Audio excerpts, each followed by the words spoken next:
जय भोलेनाथ। स्वागत है आप सभी का बरगदेश्वर महादेव मंदिर उन्नाव के YouTube चैनल पर। हे मेघनाथ, आज मैं तुझे एक ऐसी बात बताने जा रहा हूं जो हर पुरुष के लिए नीति है, मर्यादा है और सुरक्षा कवच भी। ये बात सुनने में सरल प्रतीत होती है, पर इसका अर्थ अत्यंत गहन और दूरगामी है। वह नीति है, पत्नी के मायके में कभी भी रात्रि निवास नहीं करना चाहिए। स्त्री जब विवाह के पश्चात अपने पति के घर आती है तो वह अपने कुल की मर्यादा को त्याग कर पति के कुल में प्रवेश करती है। विवाह केवल दो शरीरों का नहीं होता, ये दो कुलों का संयोग होता है। उसका मायका अब उसके अतीत का भाग बन जाता है और पति का घर उसका वर्तमान और भविष्य होता है।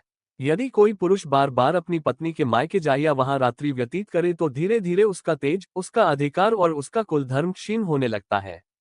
समझ पुत्र, पत्नी का मायका उस स्त्री का मातृ गृह होता है जहां भावनाएं प्रबल होती हैं पर तर्क नहीं।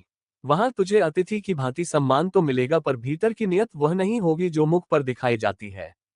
संसार का नियम स्पष्ट है, जब कोई बाहरी व्यक्ति किसी के घर में ठहरता है तो उसकी चर्चा होती है, और जब वह व्यक्ति अपना घर छोड़कर किसी और के घर में रात्रि बिताने लगे तो उसका गौरव घटने लगता है। मैंने स्वयं आऋषि मुनियों से यह नीति सुनी है। जो पुरुष अपनी पत्नी के मायके में रात्रि निवास करता है वह धीरे धीरे अपना पुरुषार्थ खो देता है, क्योंकि वहां के लोग उसे अपना नहीं पराया ही मानते हैं। जब तू वहां सोएगा तो तेरी पीठ पीछे वही संगीत लोग तेरे विषय में हंसी ठिठोली करेंगे, तेरे आचरण पर व्यंग करेंगे। यह मनुष्यों का स्वभाव है। जब कोई पराया व्यक्ति उनके घर में अधिक सहज होने लगे तो सम्मान घटता है और व्यंग बढ़ता है। मैं तुझे ये भी समझा दूं, हर घर की ऊर्जा भिन्न होती है। मायका उस स्त्री के लिए शुभ संगीत हो सकता है पर पति के लिए नहीं, क्योंकि वह स्थान स्त्री के ग्रहों से संचालित होता है। जब पुरुष वहां रात्रि व्यतीत करता है तो उसके अपने ग्रहों का संतुलन बिगड़ने लगता है। इसीलिए कहा गया है, पति को सदैव अपने ही घर में अपने कुल देवता की छत्रछाया में रहना चाहिए। जो पुरुष अपने घर की ऊर्जा छोड़कर दूसरों के घर में रात्रि बिताता है वह अपनी आध्यात्मिक शक्ति को क्षीण करता है। ये बात केवल धर्म की नहीं है, ये तंत्र की भी है।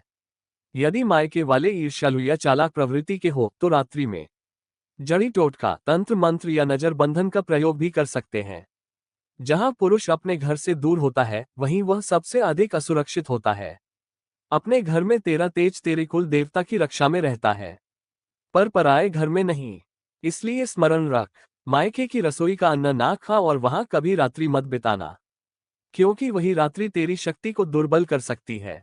रामायण का उदाहरण ले, भगवान श्री राम ने भी सीता के मायके जनकपुरी में कभी रात्रि नहीं बिताई। वे सदा मर्यादा पुरुषोत्तम रहे।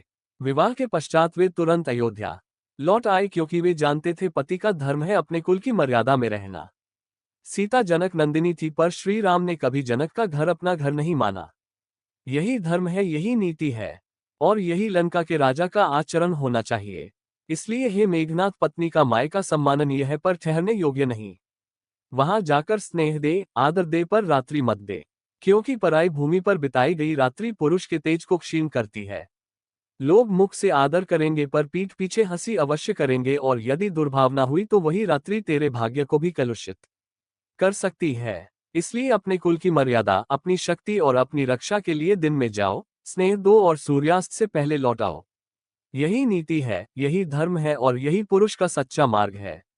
यदि आपको ऐसे ही धर्म, नीति और जीवन के गूढ़ सत्य बताने वाले विचार पसंद आते हैं तो कृपया हमारे YouTube चैनल बरगदेश्वर महादेव मंदिर उन्नाव को अभी सब्सक्राइब करें। ऐसे ही प्रभावशाली और दुर्लभ ज्ञान के लिए बेल आइकन दबाना ना भूलें। आपका मेरी बात सही लगे तो सब्सक्राइब कर लेना।